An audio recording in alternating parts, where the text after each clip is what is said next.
किसी भी कपल के लिए पेरेंट्स बनना बहुत खुशी की बात होती है, लेकिन अक्सर देखने को मिलता है काफ़ी पेरेंट्स जो हैं, काफ़ी कपल्स जो हैं हताश हो जाते हैं। उन्हें दर दर की ठोकरें खानी पड़ती हैं एक बेबी के लिए। लेकिन एक जो आईवीएफ टेक्नोलॉजी इंट्रोड्यूस की गई है हमारे देश में, काफ़ी साल हो चुके हैं, तो जिससे जो एक खुशी होती है बच्चे की घर में आने की, वो काफ़ी कपल्स की पूरी हो रही है। और वर्ल्ड आईवीएफ डे 25 जुलाई को सेलिब्रेट किया जाता है। और गुरु नानक हॉस्पिटल में इस वक्त मैं बैठी हूँ, मेरे साथ यहाँ पर बैठी हैं डॉक्टर प्रभजोत कौर, जो गायनेकोलॉजिस्ट हैं एंड इनफर्टिलिटी स्पेशलिस्ट हैं। आईवीएफ में एक्चुअली होता क्या है, कब कपल को ज़रूरत पड़ती है, क्या ये एक लास्ट ऑप्शन है आईवीएफ, या फिर आप काफ़ी जगह से हताश हो जाते हैं, क्या नेचुरली कंसीव कर सकते हैं, क्या कुछ चीज़ें होती हैं, वो हम डॉक्टर प्रभजोत कौर से आज बातचीत करते हैं। और काफ़ी कपल्स को जो नॉलेज, मुझे लगता है काफ़ी लोगों को पता भी नहीं है आईवीएफ एग्जैक्टली होता क्या है। तो मैम से जानते हैं। मैम, बहुत बहुत स्वागत है आपका। थैंक यू मैम, क्या कुछ बताना चाहेंगे एक्चुअल में आईवीएफ होता क्या है, और ये वर्ल्ड आईवीएफ डे भी सेलिब्रेट किया जाता है, ये एक्चुअल में है क्या? 25 जुलाई 1978 में लुइस ब्राउन का जन्म हुआ था बोन हॉल क्लिनिक से। पैट्रिक स्टेप्टो एंड एडवर्ड्स नाम के दो साइंटिस्ट थे, जिनकी जो मेहनत है उसको भगवान की ब्लेसिंग्स मिली, वो रंग लाई और लुइस ब्राउन का जन्म हुआ। और 25 जुलाई उसके जन्म की डेट से लेके आज तक ये वर्ल्ड आईवीएफ डे के रूप में मनाया जाता है। और आज लुइस ब्राउन को आगे भी बच्चे हो चुके हैं, और ये बहुत सी आशा की किरण लेके आई देश में, पूरे संसार में उन लोगों के लिए जिनकी फेलोपियन ट्यूब्स ब्लॉक्ड थी, जिनको नेचुरल बच्चे नहीं हो सकते थे, जिनको एंडोमेट्रियोसिस थी और फेलोपियन ट्यूब नॉन फंक्शनल थी, जिन पुरुषों में शुक्राणु अंदर विद्यमान थे लेकिन उनकी सूक्ष्म नलिकाएं ब्लॉक थी, जिनके शुक्राणुओं की तादाद कम थी या पावर कम थी, एक तरह से ओलिगोजूस्पर्मिया था जिनको। और ऐसे अनेकों कपल जिनको प्री इम्प्लांटेशन जेनेटिक डायग्नोसिस या किसी भी कोई भी वंशानुगत बीमारी जिनके परिवारों में चलती थी, और जहाँ पे डायग्नोसिस करके बच्चे को अंदर रखा जाना था कि कौन सा बच्चा हेल्दी है, वही बच्चा रखा जाए। तो इस तरह से एक रोशनी हुई संसार में कि इनफर्टिलिटी एक होपलेस कंडीशन नहीं है, और जितने भी लोग हैं जिनको जेन्युइनली हेल्प की ज़रूरत है, देयर आर हैंड्स जो उनकी मदद करके उनके वंश को आगे बढ़ाने में मदद करें। और जो हमें जीवन में, जिसको हम कहते हैं कि this is a real happiness in life to have a beautiful family. सही कहा मैम ने, बिल्कुल। जो आईवीएफ एक उम्मीद की किरण है उन सभी कपल्स के लाइफ में जो उम्मीद छोड़ चुके होते हैं कि हमारा भी कभी बेबी होगा। क्योंकि शादी को हमने मैम अक्सर देखा है, किसी की शादी को 10-10 12 साल हो जाते हैं, 15 साल हो जाते हैं, बट वो कंसीव नहीं कर पाते हैं। या कुछ लोगों के ऐसे होते हैं नेचुरली कंसीव कर भी लेते हैं, लेकिन कुछ ना कुछ इश्यूज हो जाते हैं। तो कौन से ऐसे कपल्स हैं जिन्हें आप एडवाइस करते हो आईवीएफ क्या आईवीएफ एक बिल्कुल लास्ट ऑप्शन है, या उससे पहले भी कुछ ट्रीटमेंट्स होते हैं? किन कपल्स को आप ऐसा आईवीएफ जो है लास्ट में आके एक ऑप्शन बचता है, उन्हें आप एडवाइस करते हो? ये कीर्ति, आज के दिन मैं ये भी हाईलाइट करना चाहूँगी कि लाइक हम लोग यहाँ करनाल में 2006-07 में हमने आईवीएफ करना शुरू किया, और मैंने देखा कि 60 to 70% कपल्स जो आज तक ये सोचते रहे कि हमारा सिर्फ आईवीएफ से ही इलाज हो सकता है, उनमें से 60-70% कपल्स ने आके हमारे पास नेचुरली कंसीव किया, जो कि हमारे लिए एक बहुत ही खुशियों की बात भी थी। मेरा एक बहुत ही महान भरोसा है, जिसको हम कहते हैं ट्रीट द अंडरलाइंग पैथोलॉजी, यानी कि किसी भी चीज़ का अगर हम जड़ से अच्छा इलाज करें तो हमें ऑटोमेटिक रिजल्ट मिलने स्टार्ट हो जाते हैं। आपको तो पता है कि हमारे देश में एवरी पर्सन, बहुत से लोग गरीब परिवारों से हैं, बहुत से पर्सन ऐसे परिवारों से हैं जो मुश्किल से कमाते और खाते हैं, वो डोंट हैव सरप्लस मनी कि वो अपने इलाज में बहुत पैसा खर्च कर सकें जी। सो हमारे देश में, चाहे हम आज ये वाला जो मंथ है, एक आईवीएफ डे या आईवीएफ मंथ के रूप में हम जुलाई के महीने को मनाते हैं, जुलाई के आगे जो एक महीना आता है आफ्टर 25 जुलाई, लेकिन इसमें सबसे स्ट्रॉन्ग मैसेज मेरा यही रहेगा समाज के लिए कि चाहे आईवीएफ के रूप में, चाहे वो आईवीएफ हो जिसमें अंडे और शुक्राणु को पास पास रखा जाता है और हज़ारों लाखों अरबों खरबों में एक अंडे का प्रवेश होता है, एक शुक्राणु का प्रवेश होता है, भगवान की मर्ज़ी से कि किस शुक्राणु का प्रवेश होगा अंडे में, और बाकियों के लिए द्वार बंद हो जाते हैं। और वो जब उसकी ग्रोथ होती है, उसकी उस बच्चे की, चाहे 3 दिन का, चाहे 2 दिन का, चाहे 5 दिन का, ब्लास्टोसिस्ट के रूप में, ये बच्चे जब माँ के अंदर रखे जाते हैं, जिसमें हम फेलोपियन ट्यूब्स, चाहे वो ब्लॉक्ड हों, चाहे वो कार्य ना कर रही हों, या अन्य पेरिटोनियल फैक्टर्स हों जिसमें जो फेलोपियन ट्यूब है वो अंडे को पकड़ नहीं सकती, एक तरह से वो सारा फंक्शन अफेक्टेड है, या किसी पेशेंट के बार बार ट्यूब में बच्चे ठहर जाते हैं, तो हम फेलोपियन ट्यूब को बाईपास करके सीधा ही स्त्री की बच्चेदानी में बच्चे रख देते हैं, और वो जब प्रफुल्लित हो जाते हैं तो इस सारी प्रोसेस को IVF कहा जाता है। जितने भी हमारे पुरुष हैं जिनके अंदर शुक्राणु कम है, मात्रा कम है, या जिनकी मोटिलिटी या रैपिड मोशन कम है, या कंसंट्रेशन कम है, इनमें, या उनको किसी भी अन्य तरह की अपनी ग्रंथियों की तकलीफ़ है, किसी भी कारण से मेल इनफर्टिलिटी है, जिसमें स्पर्म में ऐसी ताकत ना हो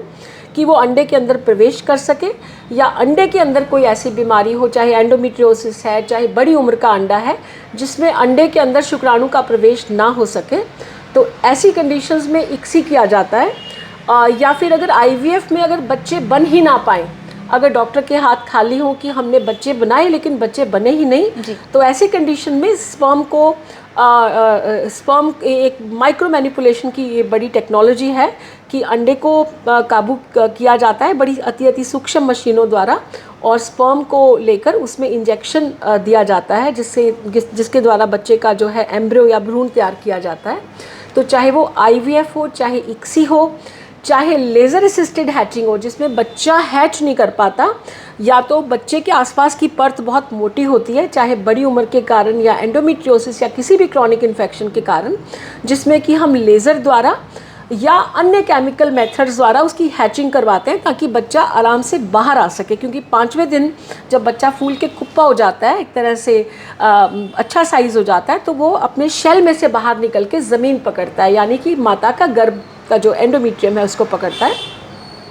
सो चाहे वो लेज़र असिस्टेड हैचिंग हो, चाहे बच्चों को लेकर बच्चे बनाना और फिर बच्चों को जमा के रख लेना, जमी अवस्था में रख लेना। बच्चों को जमी अवस्था में रखना एक बहुत ही महान और बहुत ही successful, by the grace of God, ये एक बहुत सक्सेसफुल एक तरह से कार्य प्रणाली है हमारे IVF में, जिसका इस्तेमाल किया गया है कि जब तक जो बच्चेदानी है वो एकदम से स्वस्थ ना हो जाए। बिकॉज़ आपको मालूम है कि IVF करने के बाद बहुत सारे कपल्स ऐसे हैं हमारी समाज में जिनको बहुत ईजिली मिसकैरेज हो जाता है जी। IVF के बाद के आंसू, चाहे वो IVF हज़ारों बार फेल हो जाए, अनेकों बार फेल हो जाए,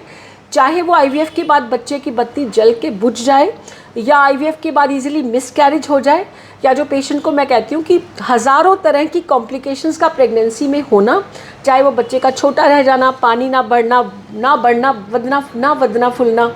और हज़ारों तरह की ऐसी प्रॉब्लम्स जिसमें हम ये महसूस करते हैं कि बच्चा लगातार नॉक कर रहा है कि मेरा दम घुट रहा है, मुझे जल्दी बाहर निकालो। बट ऑन द कॉन्ट्ररी हम ये चाहते हैं कि हमारे सारे ही बच्चे, एक तो गैमीट्स हेल्दी हो, हमारे अंडा भी बहुत हेल्दी हो, शुक्राणु भी हेल्दी हो, माँ की गर्भाशय हेल्दी हो, और बच्चा पूरे 9 महीने माँ के अंदर ही खुश रहे, और दुनिया की सबसे महान नर्सरी माँ के अंदर का गर्भ हो, ना कि हमें बाहर की नर्सरियों की ज़रूरत पड़े। बच्चों को जमा के रखना, बच्चों को पिघलाना, और इस तरह की हज़ारों पद्धतियाँ जो हायर मेथड्स में की तरह यूज़ होते हैं अपने IVF की दुनिया में,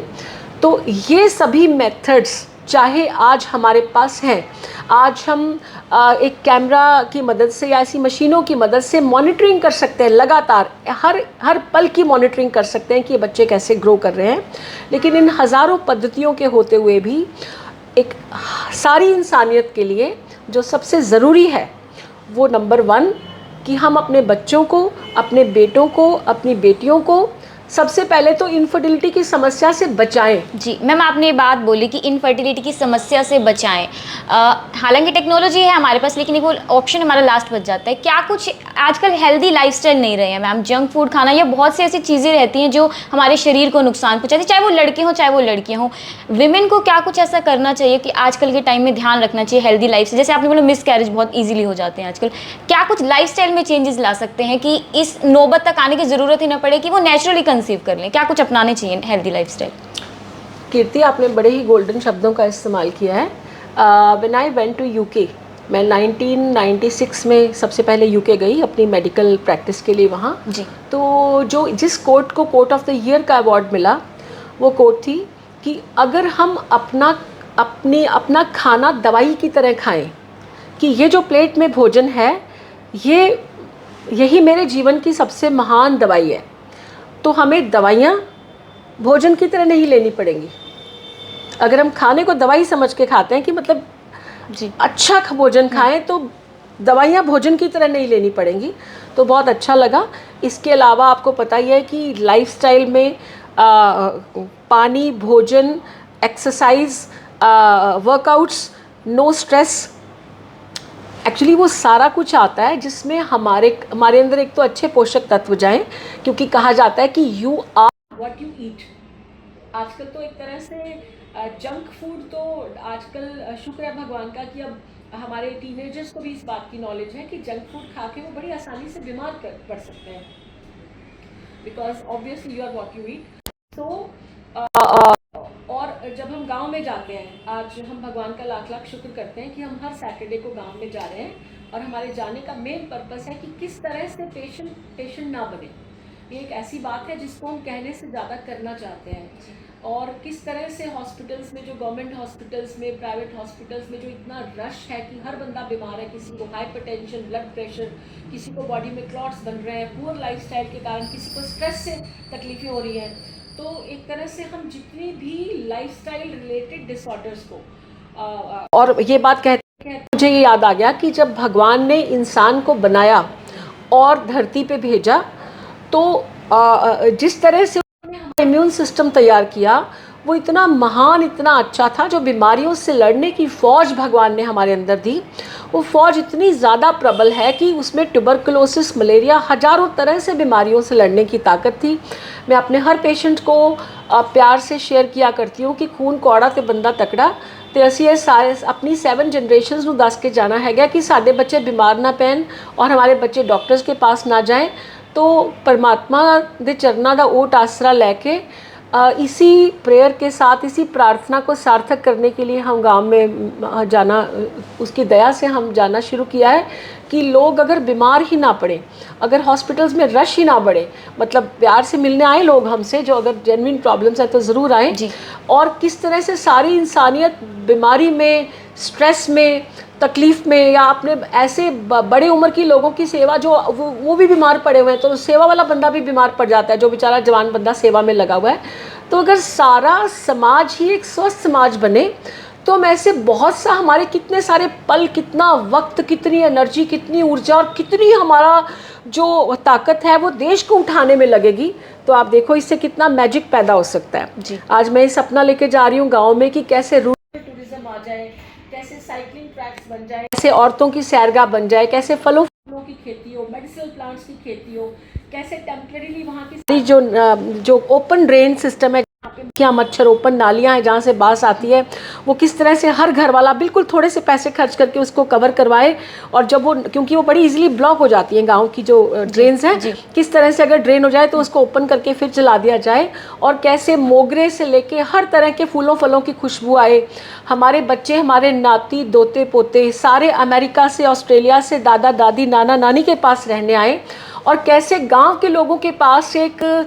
मैजिक क्रिएट हो जाए कि उनकी कमाई भी बढ़े, गांव और सुंदर बने। चाहे इंसान गांव में रहे, शहर में रहे। जो हमारे गाय भैंसे हैं, जिनको हम अपनी माँ कहते हैं, जिनके लिए आज गांव में चरने की जगह भी नहीं बची, वो भी बड़े डिप्रेस्ड बैठे, और हम डिप्रेस्ड गायों का भोजन कर रहे हैं। एक उनको पेस्टिसाइड बहुत मिल रहा है गाय भैंसों को, फिर सारी इंसानियत में थायराइड की बीमारी, ब्लड प्रेशर, डायबिटीज़, एंडोक्राइन ग्रंथियों की बीमारी। तो अगर कुछ ऐसा मैजिक हो जाए कि जानवर से लेके, देखो जानवर सफाई से खुश रहेगा, अगर सारी ज़मीन साफ़ है तो जानवर, इंसान, गरीब, अमीर सब खुश रहेंगे। And I think it's all circle ma'am. और ये बहुत अच्छी चीज़ मैम करते हैं कि सैटरडे जो है विलेज में जाना। मैंने ऐसे डॉक्टर बहुत कम देखे। मैम बहुत अच्छा बोल रहे हैं कि ये नहीं है कि हमारे पास आप मेडिसिन लेने आओ, आपको ट्रीटमेंट चाहिए, नहीं। साथ ही साथ मैम ये भी काम कर रहे हैं कि कोई बीमार हो ही ना, किस तरीके से एक अच्छा काम किया जा रहा है। हेल्दी लाइफस्टाइल पर काम करना बहुत ज़्यादा ज़रूरी है।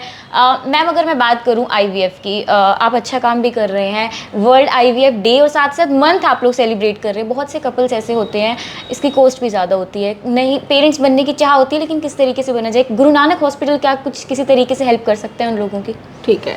तो कीर्ति मैं आज आपको ये बात हाईलाइट करना चाहती हूँ कि हम शायद अपने ज़ुबान से, अपने शब्दों से शायद भगवान का शुक्राना कभी ना कर सके हैं ना कभी कर सकेंगे कि हमारे पास आज तक, अगर मैं ज़िंदगी में मुड़ के देखूं तो हमारे पास जितने भी कपल्स आए उनमें से जैसे जैसे हॉस्पिटल्स का अच्छा काम देखते गए तो बहुत से लोगों ने आके कहा कि मैम वी रिक्वेस्ट यू कि आप हमारा बिना टेस्ट ट्यूब बेबी के बच्चा नहीं करवाना। उनमें से कई बड़े एफ्लुएंट कपल्स थे, उन्होंने कहा मैम हमारा बेबी IVF से करा दीजिए, बहुत सा वक्त हो गया, अब हम और वक्त ज़ाया नहीं करना चाहते, और आप ये मत सोचिएगा कि आप हमारा बिना IVF के करवा दोगे। लेकिन मैंने ये देखा and we are so thankful to God कि मेरे पास आज तक जितने भी पेशेंट्स आए टेस्ट ट्यूब बेबी के लिए, उनमें से 60 to 70% पेशेंट्स के बच्चे विदाउट IVF हो गए। देखो हमारी लाइफ में ये किसी मिराकल से कम नहीं था।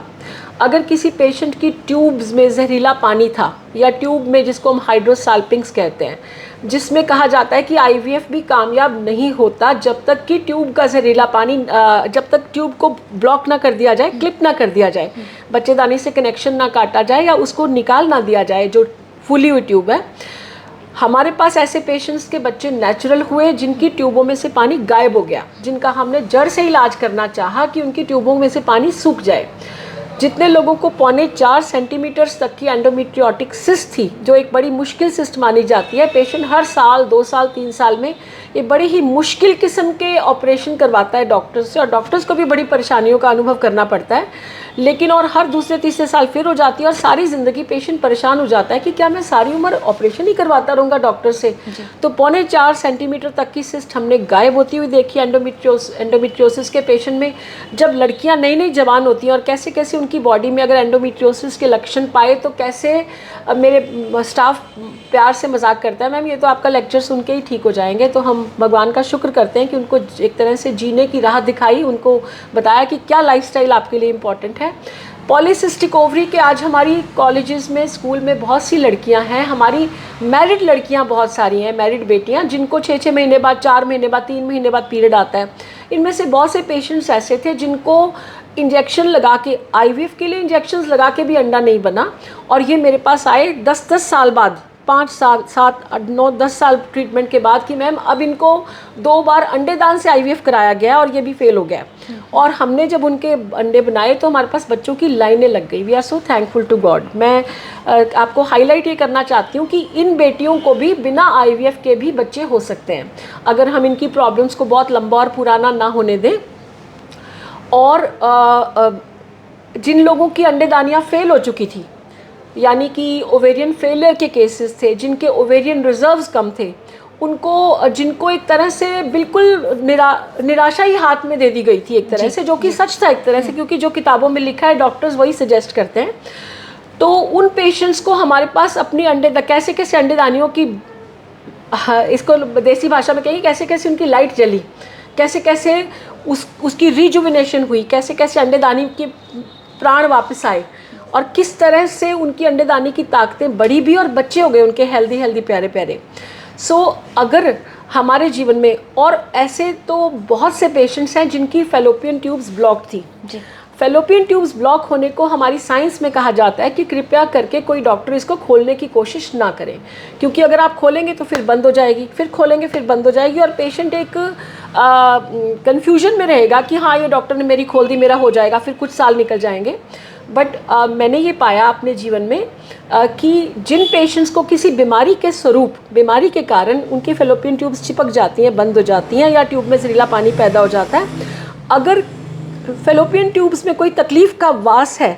क्योंकि रिप्रोडक्टिव सिस्टम में 100% अगर हमने किसी इन्फेक्शन को ढूंढना हो कि हाँ किस तकलीफ़ का असर है, तो फेलोपियन ट्यूब्स में ही उसको ढूंढा जा सकता है। अगर हम फेलोपियन ट्यूब्स को, ये अभी आप कह लीजिए एक रिसर्च टॉपिक है, मगर हमने इसको 2006-7 से अभी तक देखा कि हमारे पास बहुत से ऐसे पेशेंट्स हैं जिनकी ब्लॉक्ड फेलोपियन ट्यूब्स हमारे पास बड़ी सहज अवस्था में खुल गई और फिर खुल के दोबारा बंद नहीं हुई, जबकि हमने उनकी बीमारियों को जड़ से ठीक करने की कोशिश की। और एक बहुत ही रेवोल्यूशनरी जो है एक तरह से थॉट कह सकते हो, जिसने हमारे जीवन को भी बदला और हमें प्रेरित किया कि हम इस तरह से इलाज की पद्धति को अपनाएं कि अगर किसी पेशेंट की बीमारी की कोई जड़ है, कोई कारण है, कोई बेसिक मूल उसके पीछे कोई कारण छिपा हुआ है, कोई तकलीफ़ है, बीमारी है, अगर हम उन्हीं को ठीक करते चले जाएं तो कहीं ना कहीं इनका सिस्टम और उनको कहीं ना कहीं लाइफस्टाइल की भी हम लोग प्रेरणा दें, तो इनकी ज़िंदगी, ये लोग रिजुविनेट हो जाते हैं पेशेंट्स, इनकी बीमारियां ठीक हो जाती हैं। फिर अगर हम फर्टिलिटी एनहांसिंग एंडोस्कोपिक मेथड्स का इस्तेमाल करें, जिसमें हम दूरबीन द्वारा बहुत से ऐसे काम कर सकते हैं जिसमें कि चीज़ें खुल जाए, बेटर हो जाए और दोबारा ख़राब ना हो। मैम आप बातें बहुत अच्छी बता रहे हैं, बहुत अच्छे से टेक्निकल टर्म्स में चीज़ें बता रहे हैं। बहुत से वही मैंने बात पूछी थी कि कपल्स जो हैं, जो कुछ मिडिल क्लास फैमिली से, किस तरीके से क्या आपके यहाँ पर आकर कुछ उन्हें हेल्प मिल सकती है, क्योंकि कॉस्ट बहुत ज़्यादा होती है IVF की। कीर्ति, मैं यही कहना चाहूँगी इस वर्ल्ड IVF डे और इस मंथ के उपलक्ष्य में कि मेरी ये हार्दिक इच्छा है कि हमारे जो 60 to 70% पेशेंट्स हैं जो ये सोच के बैठे हैं कि टेस्ट ट्यूब बेबी से बच्चा होगा, मैं आज पूरे आपके थ्रू, एक सिर्फ करनाल में ही नहीं, मैं पूरे हिंदुस्तान को एक आह्वान देना चाहती हूँ कि इनमें से जिन जिन लोगों के बिना टेस्ट ट्यूब बेबी के बच्चे हो सकते हैं, तो उसके लिए हम लोग, it's not only the patient who feels very happy, even we feel very happy कि इन लोगों का बिना बहुत हाई टेक्नोलॉजी के, कहते हैं ना, भगवान का आशीर्वाद भी इंसानियत को तब मिलेगा जब किसी भी पद्धति का दुरुपयोग नहीं होगा, मिसयूज़ नहीं होगा। और दूसरी बात, इस वर्ल्ड IVF डे पे जितने भी हमारे ज़रूरतमंद पेशेंट्स हैं, जो बहुत ही अच्छे हैं, जो बहुत ही कोऑपरेटिव हैं और जो दिल से चाहते हैं और जिनके अंदर ये काबिलियत है कि उनके बच्चे पैदा हो सकें, तो हर वीरवार को 9 से 12 के बीच में रजिस्ट्रेशन की जाएगी, जो बिल्कुल फ्री होगी, और OPD सलाह भी इन लोगों के लिए फ्री होगी। एंड वंस वी रिकॉग्नाइज कि ये सारे पेशेंट्स इनमें से, और पूरा साल मैं ये एक मेगा कैंप के रूप में, एक मेगा एक्टिविटी के रूप में, और एक लोगों को ज़्यादा अवेयरनेस के रूप में भी ये पूरा साल मैं लगाना चाहती हूँ कि जितने भी लोग ज़रूरतमंद हैं उनको हम वेलकम करते हुए, जितने भी लोग कोऑपरेटिव हैं, सच्चे दिल से चाहते हैं कि उनके घर में चिराग जल जाए, तो उनको हम लोग थर्सडे के दिन 9 to 12 के बीच में रजिस्ट्रेशंस करेंगे। और पूरा साल अगर उनके पास उस पर्टिकुलर डे का रजिस्ट्रेशन है और हम आइडेंटिफाई कर लेते हैं कि ये रियली नीडी पेशेंट्स हैं, तो हम उनको कम से कम दरों पे, चाहे वो 50% हो या जितना भी पॉसिबल हेल्प है, बिकॉज मैंने अब श्री गुरु नानक देव जी रिसर्च फाउंडेशन और चैरिटेबल सोसाइटी का भी गठन किया है, क्योंकि भगवान की कृपा से अब हमने सैटरडे को जाना शुरू किया है। तो मैं चाहती हूँ कि हमें एड भी मिले लोगों की, जो भी लोग और लोगों की मदद करना चाहते हैं, और हम खुद भी बढ़ चढ़ के एक तरह से अपने जीवन को एक तरह से, I think our life becomes complete when we help others. मैं आपको देवताओं की स्टोरी बता रही थी कि किस तरह से अगर हम किसी की हेल्प करते हैं और कोई हमारी हेल्प करता है, इस तरह से हमारा जीवन चलता है।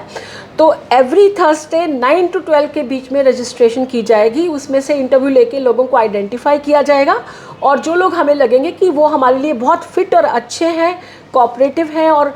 एक तरह से जो सच में ज़रूरतमंद हैं, तो उन सबको हम बड़े प्यार से मदद करते हुए आगे लेके ये बहुत ही अच्छा मेगा कैंप जो है मैम की तरफ से ऑर्गेनाइज किया गया है। जो भी ज़रूरतमंद कपल है, जो काफ़ी सालों हो चुके हैं शादी को लेकिन बेबी नहीं है, तो आप लोग गुरु नानक हॉस्पिटल पहुंच सकते हैं। हर थर्सडे सुबह 9 से दोपहर 12 बजे तक आप रजिस्ट्रेशन करवाइए। OPD आपको जो एडवाइस है वो फ्री मिलेगी। बाकी जो मैम ने बोला, पूरे इंटरव्यूज़ लिए जाएंगे, जो सच में नीडी है, ज़रूरतमंद है, उसकी अच्छे तरीके से हेल्प की जाएगी। मैम लास्ट में एक मैसेज आप क्या देना चाहेंगे उन सब कपल्स को, क्योंकि ये ट्रीटमेंट की बात करूँ, या फेल भी हो जाते हैं IVF काफ़ी बार, तो एक डर बना रहता है मन में, वो दोबारा डॉक्टर के पास भी नहीं जाते हैं। और IVF के ट्रीटमेंट की मैं बात करूं मैम, बहुत लंबा प्रोसीजर होता है, दिमाग पर भी बहुत असर करता है, बॉडी पर बहुत असर करता है, डर भी हो जाता है एक विमेन के अंदर, पूरे दोनों कपल के अंदर। उन सबको क्या एक मैसेज देना चाहेंगे मैम आप?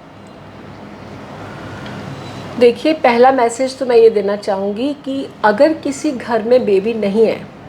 और अगर आप इलाज करवा चुके हैं, आपका IVF, ईश्वर ना करे, आपका IVF 2, 3, 4, 5 बार फेल हो चुका है, तो भी आपके घर में आपके घर आंगन में खुशियाँ आ सकती हैं। It's very important to visit a doctor, चाहे वो कोई भी हो दुनिया में, जो आपको बहुत ही ऑनेस्ट पर आईना दिखा दे, आपको रियलिस्टिकली बता दे कि आपका हो सकता है कि नहीं। I happen to be a doctor. मैंने सारी ज़िंदगी ट्रीट दी अंडरलाइंग पैथोलॉजी के प्रिंसिपल पे काम किया कि अगर आज मेरे पास कोई मेल आते हैं जिनके स्पर्म्स नहीं है या स्पर्म कम है, या स्पर्म्स नहीं है। हमारे पास बहुत से ऐसे मेल्स के बच्चे हो चुके हैं, भगवान का लाख लाख शुक्र है, जिनके स्पर्म्स थे ही नहीं और उनके हेल्दी दो दो बच्चे इकट्ठे हुए। मतलब ज़्यादातर लोगों के 70% भगवान ने हमें ट्विंस दिए, उसमें से 99.99% के 8.5 महीने पार करके बच्चे हुए हेल्दी प्यारे प्यारे। We are so thankful to God. और उनमें से 70% के एक बेटा एक बेटी हुई, 70-75% के। आपको तो पता है कि आजकल हम बेटा बेटी की बात नहीं कर सकते हैं, but we are so thankful to God कि ज़्यादातर 70-75% को एक ही बार में फैमिली कंप्लीट हो गई। So this was very good for them. और सो मैं आपको आई वॉन्ट टू से कि ज़्यादातर लोगों के बच्चे हो सकते हैं। अगर किसी का IVF 1, 2, 3, 4 टाइम्स फेल हो गया है और उस इंसान में पोटेंशियल है बच्चे पैदा करने का, जैसे कि मैं आपको बता रही थी, हमारे एक पेशेंट जिनके 2 बच्चे अब सेंट कबीर में पढ़ रहे हैं, उनका 15 साल के बाद वो मेरे पास आए। पहले 7-8 साल उनकी बहुत बार बच्चे की बत्ती जल के बुझ गई, जिसको हम मल्टीपल मिस्ड अबॉर्शन कहते हैं। उसके बाद 7-8 साल उनके बच्चे होने बंद हो गए। उन्होंने दुनिया के बेस्ट से बेस्ट IVF सेंटर से 5 बार IVF कराया और 5 बार फेल हो गया। उसके बाद वो मेरे पास आए, उन्होंने कहा मैम आप IVF कर दीजिए। मैंने कहा मैंने अगर IVF कर दिया और बच्चे की बत्ती जल के बुझ गई तो आपको कोई फ़ायदा नहीं होगा। So I will definitely like to see कि आपकी बच्चा ना होने की कोई जड़ या कोई मूल कारण होगा। उसके बाद हमने उनको जैसे भी दूरबीन से या जिस भी प्रकार से हमने देखा और उनका उस तरह से इलाज शुरू किया कि अगर नेचुरल बच्चा इनको हो जाता है तो कोई बुरा ना माने, क्योंकि 12-15 साल हो चुके थे। और अगर IVF करना है तो हम इनको अच्छे से ट्रीट करके करें, ताकि ना तो IVF फेल हो और ना ही बच्चे की बत्ती जल के बुझे, भगवान करे। ये भी डॉक्टर के हाथ में पूरा नहीं होता है। तो जो भी हमने उनका प्रोसीजर किया, जिससे हमने आइडेंटिफाई करने की कोशिश की, जिसमें हमने दूरबीन का सहारा लिया, तो बच्चेदानी में दूरबीन डालने का सहारा लिया और ट्यूब्स में झांक के देखने की कोशिश की, तो उनके 3-3.5 महीने के बाद नेचुरली बच्चा ठहरा और वो हेल्दी बच्चा, हम उसको बड़ा ही प्यारा हेल्दी बच्चा उनको पैदा हुआ। और अभी तो हम उस चीज़ की खुशियाँ ही मना रहे थे कि अरे इस पेशेंट का 5 बार IVF फेल होकर इतने साल बाद हमारे पास नेचुरल हुआ, कि उनका 7-8, हम उनको कहना भूल गए कि आगे आपने बच्चा नहीं करना जल्दी, कि 7.5, 8-9 महीने के बाद उनका मुझे फ़ोन आया कि मैडम हमें दोबारा प्रेगनेंसी हो गई है। तो इस बार मैंने उनको कहा कि हमें अबॉर्शन बिल्कुल नहीं करवाना है, आप इसको कंटिन्यू कीजिए। और अब उनके और दूसरा बच्चा भी उनका हेल्दी, दुनिया की मतलब सबसे हेल्दी, सबसे प्यारा, सबसे अच्छा। तो वो दोनों बच्चे उनको मिले और दोनों बच्चे उनके यहीं करनाल में पढ़ रहे हैं। सो मैम के फेस पर आप स्माइल देख सकते हैं, क्योंकि जब एक डॉक्टर जब ट्रीटमेंट करता है और पेशेंट के इस तरीके से नेचुरली भी कंसीव हो रहे हैं तो बहुत खुशी मिलती है। हम ऑफ कैमरा भी यही चीज़ बातचीत कर रहे थे कि 15 साल के बाद बेबी होना बहुत बड़ी बात है। मुझे लगता है जितने भी जो होपलेस कपल थे उनके माइंड में जो होप नहीं थी, अब मैम की बातें सुनकर, स्टोरी सुनकर काफ़ी सारी चीज़ें जो है आप लोगों को होप मन में ज़रूर आ गई। तो बाकी काफ़ी सारी चीज़ें हमने जान ली, मैम से बहुत सारे सवाल पूछे हैं, काफ़ी सारी चीज़ें मुझे लगता है जानने को मिली है। लेकिन अब आपके मन में और भी कुछ डाउट हो, आप पहुंच सकते हैं डॉक्टर प्रभजोत को और मैम के पास गुरु नानक हॉस्पिटल में। और कोई भी नीडी कपल है, थर्सडे को आप लोग पहुंचे, सुबह 9 से 12 फ्री रजिस्ट्रेशन रहने वाला है। बहुत अच्छी बात है। और वो जो होपलेस हो चुके हैं कपल, जो सोचते हैं नेचुरली कंसीव नहीं कर सकते हैं, सिर्फ IVF आपके पास ऑप्शन बचा है, नहीं, आप आइए मैम से बातचीत कीजिए, आपकी प्रॉब्लम को अच्छे से जड़ से खत्म किया जाएगा, आप नेचुरली कंसीव भी कर सकते हैं। So this is me Kirti Kathuria. I hope आप लोगों को काफ़ी सारी चीज़ें जो जानने को मिली होगी। वर्ल्ड IVF डे सेलिब्रेट किस तरीके से किया जा रहा है गुरु नानक हॉस्पिटल में, वर्ल्ड IVF जो मंथ और जो पूरा ईयर इस तरीके से सेलिब्रेट किया जा रहा है। तो आप लोग भी एक बार आइए, मैम से कुछ भी आपको एज अ कपल कुछ प्रॉब्लम है तो आपकी भी जो बच्चा है आपके घर में भी आ सकता है, वो खुशियाँ आपके घर में भी आ सकता है।